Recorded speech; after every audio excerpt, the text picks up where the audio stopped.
Nze Selector Williams Live Uganda webale kundaba ali mu ggwanga Uganda ali mu East Africa nisi yonna okutwalira wamu. Selector Williams Live Uganda akwebaza okuba nti okutuukira ddala olunaku lwaleero osobodde okulwanyisa okwefubako okulwanyisa coronavirus disease 2019 ng'okola face masking, ng'okola okusanitizinga ne social distancing. Tujja kujugira nti abantu baffe bangi bafudde ge mazima, bafudde COVID-19.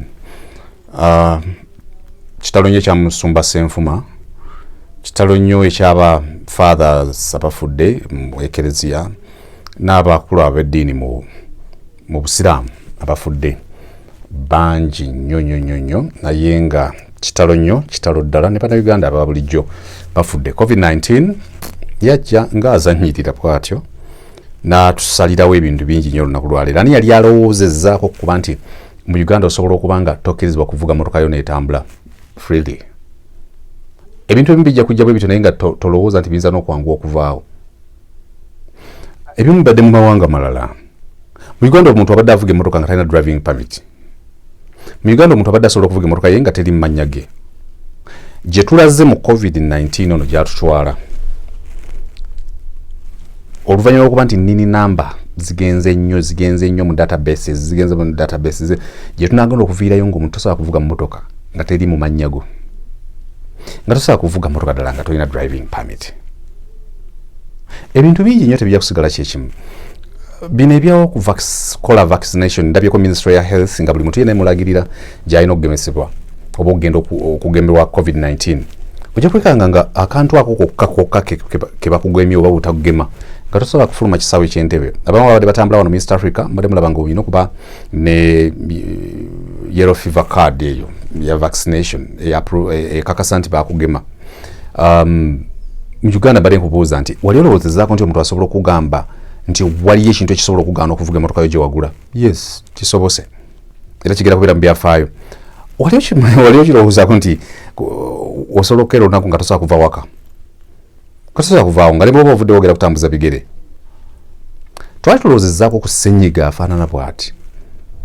Ebintu byonna bitandise okukyuka bwe biti. Kiba kitegeeza nno bannayuganda naffe tulina okwongera okuwebeereramu, because ebintu bino bijja naye bwe tunaatandika obinyumyako obunyumya ku social media platforms ez'enjawulo ne tutabaako kye tubikolako. Kubikolako kitya? Kisooka kutegeeza standard operating procedures nkulu nnyo zigoberera, omuli social distancing, okusanitizinga, okukola okusanitizinga, social distancing, face masking, bikulu nnyo. COVID-19 gyali ali real, tetwetaaga na kwerimba, tetwetaaga na kuteekamu omuntu nti manya bajja baagala okutulimba, manya biri politics. Yes, ayinza okubaamu naye nga tetunalowooza nnyo ku how politics is mingled with coronavirus disease 2019. Let us think about our lives, how we can keep our lives safe. Ntera nnyo okugoberera radio stations, TV stations, entertainment generally, drama actors, actresses, movies of Uganda, movie industry, abayimba, recording and performing artists, audio producers n'ebirala. Kibi nnyo nti zetusanze ffe abali mu sekita eyo. Obadde kimanyi nti buli radio station eyayingira mu coronavirus disease 2019 lockdown wave oba phase 1 ng'eyina abakozi, radio station eyayingira ng'eyina abakozi katugambe 20, olwaleero eyina abakozi nga 7. Kuba lockdown yasooka yatwala abakozi nga ne nannyini radio tomunenya. Ekisooka ekyasinga okugyamu abamu nga emmotoka zisibiddwa, emmotoka mu kusibwa nga omukozi ava wala ne bw'aba ayina emmotoka yeesibiddwa, tesobola kutambula nga alina kubeeraka, nga tosobola kutambula kuva Wakiso, tosobola kutambula kuva Ntebe. Ekyo ne kimusalako oyo omukozi. Abakozesa bagenda okulaba nti lockdown ne bwe yagenda eyizingibwa bweti ng'eluzeninga nga balaba ababadde baliwo basobola okutambuza ebintu. Abakozi abasinga ne basigalayo, aba TV stations ne radio stations. Lockdown endala ezze ku 7 ogwo era kwetemyeko 3. Kiba kitegeeza nti ffe abali mu entertainment, abali mu communication, abali mu media section, ffenna bali mu ebyo ebikwatagana bwe bityo. ebyetaaga abantu abangi okusobola production ogenda maaso tulina okwongeramu amaanyi. Luli tubalina programs nga radio station yetaaga ku makya yetaaga abapresenta basatu aleeta manyi obusesa co-presenter ne show driver. Ogenda kutuuka ekiseera nga bigenda kuvaawo because radio station bwemala okukubwa ennyo n'ekubwa ennyo financial economy nekkirira obulango ne bukendeera UCC ngo ino gisazwa jukira nti obulango bwe bukendeera UCC license yayo tegisala. Obulango bwe bukendeera tekitegeeza nti umeme agenda kusala ebisale bye. Obulango bwe bukendeera tekitegeeza nti tojja kusasula mazzi. Obulango bwe bukendeera tekitegeeza nti tojja kusasula misaala. Kati okwewala abakozi okutwala mu kooti oba olina okulayinga off some workers osigale bwotyo nekitegeeza abantu bangi baba bafiiriddwa emirimu. Era nje kusaba government nti bino ebintu bitulaba ng'ebyokuzannya abantu bali unemployed. So tulina okufuna mpulira nnyo disaster preparedness ministry eyo. It is a disaster. We are in a pandemic that is now a long-term disaster. Kiba kitegeeza nti government erina okutuyambako okunoonya abantu bano emirimu begigenda giggwako every now and then. Baketalingibwa for how abantu emirimu every now and then gigenda gibaggwako naye government simanyi oba eyinewo enteekateeka y'abantu abafiiriddwa emirimu egy'enjawulo. Ng'ovudde ku bantu bana bali mu media abayimbi n'abalala waliwo abantu nga badde alina omudaala ewa Kisekka nga omuntu ono yalina kasaaluuni ke nga kaalugendera mu lockdown ng'alina abantu abamu bagenda bugenzi mu byalo nga badde alina business takyasobola gisustaininga because ne bacustomers bali waka.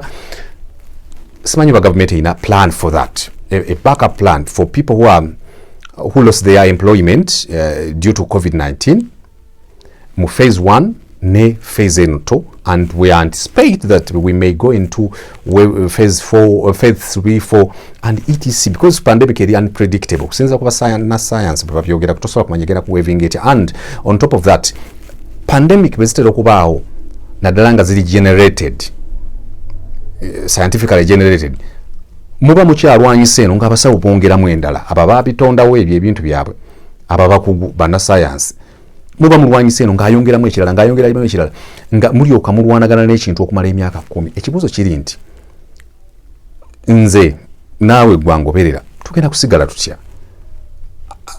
kusigala tutya ebintu ebyo ntera nnyo birowooza ng'omuntu ng'ovudde ku bino omanya Selector Williams endowooza nengamba naye ensi enegenda kubeera etya.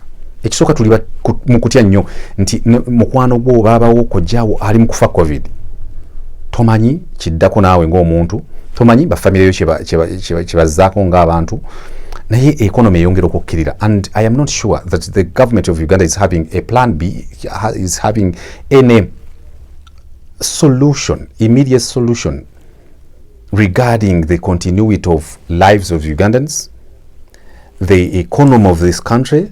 I don't know how the gross domestic product is standing right now. GDP simanyi bwegenda kuyimirira naawo ne mu myaka egigenda okujja kubanga luli tupapade bagamba GDP ya Uganda eri this much buli muntu afuna sente bwezi niki kyasoboka abantu nti emirimu giggweerawo ddala nasookedde mu baffe abakola radio ne TV stations nti buli muntu yena programmer station manager na nyini radio station ayala kunoonya kulaba how they can have only one presenter in a show.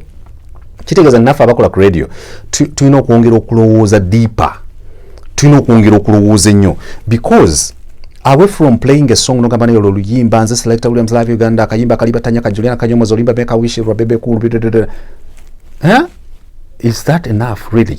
Enaku zino mulowooza kigenda kusobola otusigaza n'emirimu nti because you can come nogamba malamu by palaso and didadada by apas mbwe kichoka kyasobola okuweesa omulimu ku radio station national bino njogera naawe akola ku radio naawe ayagala okukola ku radio nanga ali mu kukolayo because at least the chance I'm having an opportunity is that I supervise operations at a certain a radio station. I'm into programming. I do presentation. Kati mmanyi I'm speaking from a uninformed angle nti manyi what is happening nti radio stations zisasula emisolo egitasitemwangako, radio stations zisasula umeme, zisasula amazzi, zisasula cases, zisasula revenue, zisasula NSSF, zisasula pay as you earn. kati n'osigala nga olina kusasula UCC gwe nga radio station, olina okusatisfyinga umeme, olina okusatisfyinga water, olina okusatisfyinga KCC, olina okusatisfyinga URA, gwe n'osigala nga toyina. Kitegeeza presenter yekka ali exceptional yasobola okusigala ku radio, ali exceptional. Bino twali tubiraba e Bungereza, tubiraba mu America, tubiraba United Arab Emirates, tubadde tubiraba e Faransa, tubiraba e Sweden, kale Bulaaya yenna ne Scandinavia, Norway, biki tebalina nnyo bino byetera okuba nabyo ffe nti a show has to have more than 2 people okuleeta fan. Bino simanyi oba bikola sense, naye omulimu gwange ng'omuntu ekisooka mmwe abangoberera mungoberera, naye saagala mungoberere every now and then nga tuli mu fan just nga nzija nemba waayo bu comedy ne tutambulirawo nyina okwogera naawe nga nkimanyi nti abaana abamu muli Dubai, abaana ab'e Dubai bakabimaani, abaana abali e Qatar, abali e Turkey, abaana abali e Doha, abali Abu Dhabi, abaana abo bakabi. Kakati obeera onogamba nti bannyinaffe ne baganda bafaawo babadde bagenze nga bafunye where they can earn a living. Bw'otandika okuwulira nga Dubai etandise tutya, kitegeeza ffe ababadde batwala companies twala abantu abweru, abantu abali muzifunamu emirimu nga bali wano bagenda kufiirwa, bano babadde bafunira emirimu eri bagenda kufiirwa. Bw'oba oli bweru wa Uganda nga maama wo gobadde oweereza akasente ne bakugamba ate yakwatiddwa COVID, tomanyi kitegeeza, tomanyi kitegeeza. So much as tubeera ku internet kuno ne tu having a fun ne tunyumya ebyobufuzi ne tunyumya biki, tulina okimanya nti tuli mu crisis enzibu ennyo. Crisis buno bulwadde tebuliiko ani obeera wano nga tomanyi. Yes, we can take lemon, we can take lemon tea, ginger nebirala byonna naye gluten yasobola okumanya what is next. Oyita ku kkubo n'osanga omukyala ng'atambula n'abaana bana. Kati ennaku nekwata omukazi atambula n'abaana bana, baalidde banywedde, atambula tomanyi gye balaga, tomanyi gye baavudde. So my opinion is that the Prime Minister's office, the cabinet, newly elected or appointed members of the cabinet, balina okubanga bali so down to the ground, to the reality, okumanya nti naye katuvudde mu byokwogeramu obwogezi ntugamba nti mobile money manya biki bino nebiri, naye kiki ekiri ku ground. Musobola okukolayo some scouting ne mutambulako ku kkubo, ovuga ku Ntebe road okwo nasanze omwana nga muwala ku ssaawa nga nabadde nva ku station ssaawa ndoza zabadde nga 5 oba 6 ng'atambula alinnyalinnya Namasuba oba najja nankomye ebyo bimbuzaabuza Namasuba zana ku Stella naye ng'alina akasozi ako agenda. Kati nembeera confused, sisobola kuyimirira mutwalako because olukusa lwennyina atambulanga munnamawulire ate sina kutwaliramu atali munnamawulire. Olaba confusion eyo, naye ali kukuba atambula. Kati ebintu ebyo byonna simanyi kye tugenda kukola. Yes, akawuka tulina okukalwanyisa, but every now and then we need to devise means of redeeming more lives that we may lose lives to other circumstances than COVID-19. Oyo muwala yadde atambula basobola omusanga ne bamurepinga, basobola omusanga ne bamukuba ku mutwe, bajja musanga abasirikale bamukube lwaki otambula ekiro, naye gyava tomanyi lwaki atambudde ekiro. Kye nakoze, I packed nenefuula nti emmotoka yange eriko ekizibu, nga gye baliko ssebo emmotoka efudde, ne mugamba efudde badde nsapa ka lift natambudde dda, nga ebyo abiŋŋamba mu maaso waliyo patrol ne muteekamu nze ne muvuga, era ogwo gwabadde musango na violating the standard operating procedures and the directives of the president. Era President Museveni nsonyiwa, but the scenario is atambula ku ssaawa 6 gwa kiro, nze nyina ebintu layinze ku station because President Museveni enaku zino radio zaffe to programming ebintu bingi. You program music anazanya almost a week. You program some programs are pre-recorded now. We record programs. At nga station manager, head of programs, you remain behind. You program ebintu by'abandi n'obulango bw'abandi, you automate. Kati mu kuvuvungana ako konna otambula kiro. Of course naffe batuyimiriza kuba nabo tubanenya bakuuma ddembe. Nze namututte nimukome wewadde akoma naye ng'ekibuuzo kiri nti singa abasirikale banyimiriza kati mbagamba nti onaalagawo. President yali clear n'agamba nti to ng'ovudde ku bye tulaba ebya bulijjo ne covid, ebintu bingi bigenda mu maaso mu Uganda, bingi bigenda mu maaso. Yes, nga bireeteddwa covid. And my opinion is the president aware? Is the president aware nti bigenda mu maaso? Abantu bali mu kunywa obutwa nga tamanyi kiddako. President si musango gwe, government ye si musango. Naye can tugezeeko ffenna twefiiringire nti bw'oba olina ebibiri gaba gezaako, nkimanyi naawe oyinza okuba tobiina naye ekibajjo kya mwogo, because kino kye tulimu ffe Uganda tetukisobola. Kino ekyakuba amawanga nga Italy nekimala okugakuba olwayo nga olaba Italy yakiise mu Euro 2020, Uganda nga tukubiddwa pandemic tusobola okukiika.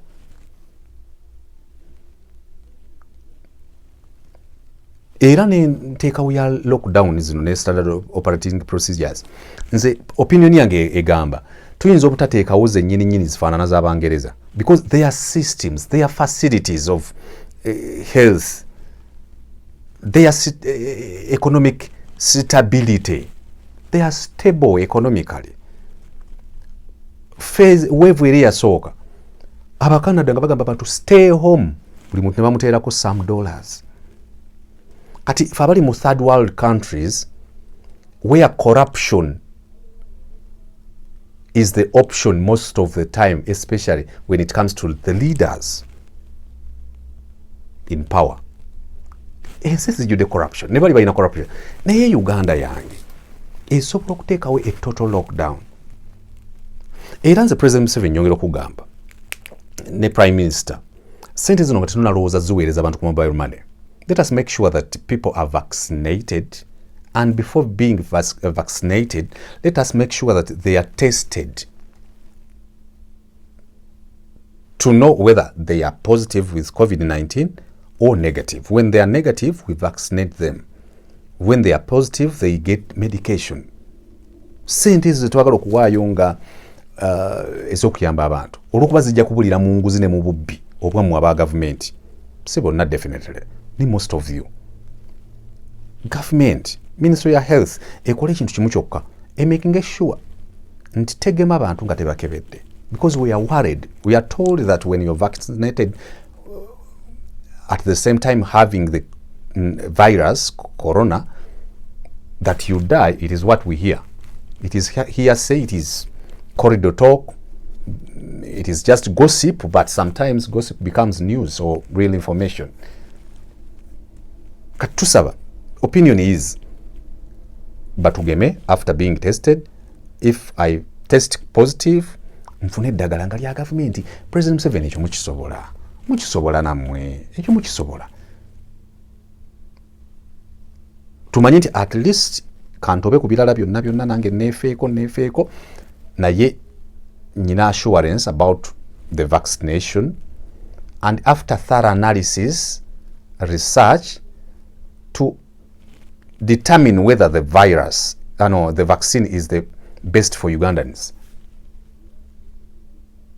Oro kenda bakatambula akadagala awo kano kawonya covid kawonya. President Museveni, come out and tell us, because the means of communication, the platforms where we share information, where we discuss and get feeds of information from different angles, is social media platforms. Facebook, Twitter, Instagram, Telegram, bijja. And most of the time you as well use those platforms communicating to us on Twitter, Facebook. and Instagram. So kindly come out on social media, Twitter or elsewhere, or you come and address us regarding that thing I saw on social media going around that it cures coronavirus disease 2019. Otherwise, for President Museveni tuvaayo abantu bamwe abo baminister abamu tebamanyi kutunnyonnyola ate ng'obudde bwe buti President Museveni mulina okukozesa ba artists, mulina okukozesa ba communicators abantu on radio, mulina okukozesa abantu babayambeko communicating to the multitudes. President Museveni toyina ba minister bawera basobola kwogera n'abantu bano, ne weetaaga bakamiliyoni abo boogere n'abantu, weetaaga ba Bobi Wine boogere n'abantu abo, because your ministers are in slumberland, bali mu slumberland abasinga, because nabo basaasire. Oli ayina emmotoka nnene ekira omuzigo kati abayitako bwati ng'agenda nga official, kati bwagenda okuwulira ndi mwatambudde agamba niba na Uganda mwabaki, the president told you to remain home, why are you, naye ng'amanyi oyina akawunga. Teri nayagala kufa President Museveni, naye woolabira munnayuganda president ng'agumye n'agamba ekijja kijje kantambule nve Entebbe ngende Kampala.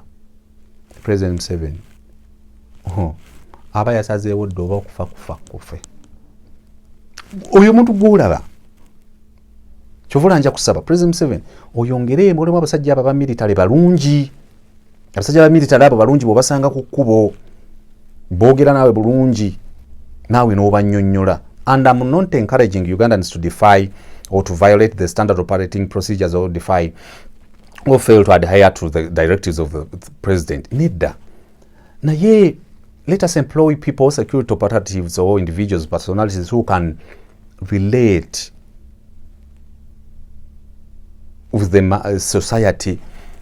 Omuntu asobola okwogera naawe bino ebintu bya batuuni bino bijja tuleetera ebizibu bya bwereere, naye abantu ba military abo bannaye balungi, and mugamba abantu abo babeera ku kkubo baleme kubanga batamidde. We shall continue to have cases of wa police akubye omuntu essasi kubanga ono gwayogera naye bambi atambula ku kkubo muyala enjala emuluma, kati owa police alaba nga gwe banyumye munaye ate yayina eyakozesa yakolebwa aba Soviet Union AK-47 agenda okudda engulu coming back into real senses after the operating under the influence of alcohol ng'akumaze okutta. So n'abamu abantu mbakubiriza tokayana na musirikale oyo, tubukayana nabo kuba yayina ekintu ekitoogera bakiyita mundu. Soviet Union yakiwa trigger kasepulingi bweti nesindika ekintu ekyo, mugenda okutuuka mu court martial gwenga owedde yenga bamutwalatwalako awo ekitalya ng'akomawo ku luguudo. Lwaki tubyogera emotionally? Because naffe abali mu society ate nga ffe tuweereza bantu betuwogerezeganya nabo, sometimes tubeera taken away n'ennaku gye tulaba ku streets. President Museveni tukimanyi tosobola ku buli muntu mugabira mmere, naye buli muntu muwe basics.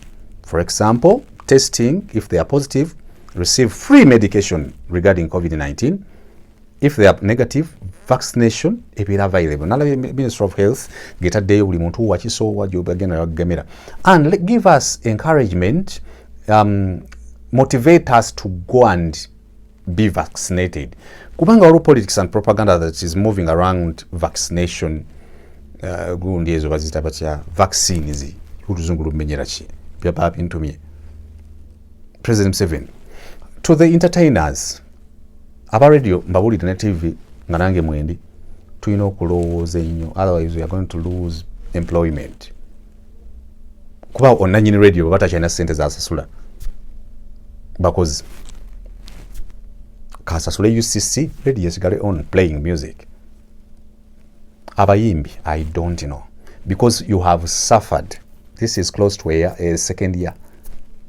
I don't know. I really don't know. And to make matters worse, we have associations where people go and associate, but bigger internal wrangles are continuous. Uganda Musicians Association is supposed to help us lobby internationally, tulobinge internationally, because concentrating so much on General Salim Saleh's handouts or funds or grants, zirina ebizibu byazo sente ezo. Maybe aina willingness okuba kukyayamba, naye abatuusa sente zino kikyaganye. I understand there is Uganda Cultural Center, Cultural Forum, Oyadan Ragadi, bingi naye simanyi kyapeninga zaba promoters izo zitagala zidde eno zidde. I really don't know. Naye kyenyongera okusaba kiri kimu nti twongere okubeera ab'obuvunaanyizibwa ffenna, naye ate mmwe abatutwala mukolere ddala ekisinga obulungi. Bannayuganda up to now, olw'okuba kiri ekya corona bwe yali akajja twamutya nnyo, abayimbi mwayiye ennyimba. Let us get back to the drawing board and create inspirational and soul-touching songs. Let us sing to the souls of our followers, our fans. Tubayimbire. I know even facilitation to record a song tayo teriiwo. I understand, because Ministry of Health tennafaayo kukozesa art. Ndiye bannaye katu having these people bakole jingles ezo. I don't know. Olwali ojja kusanga omuntu olw'obuyinike afune ID ateekeko ndi wa media okolawa ko Chabasa program ey'okumaca because talina kyakukola okola ki ndi lawyer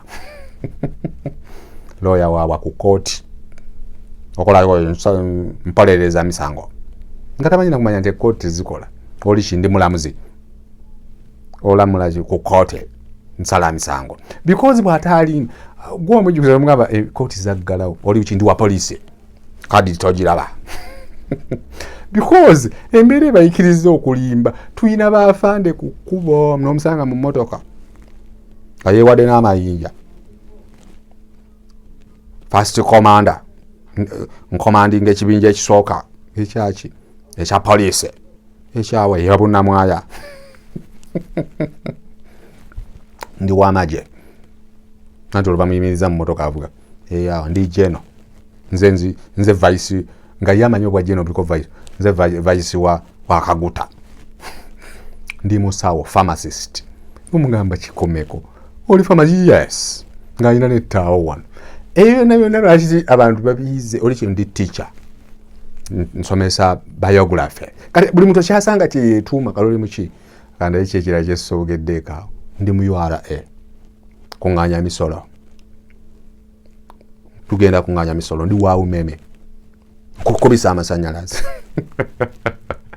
mirimu ki emirala gyaba essential ndi mulimi jukira n'abaagulikazi baba bakkiriza so okwewala ebyo byonna ffenna tukwataganyira wamu tulwanyisa obulwadde buno.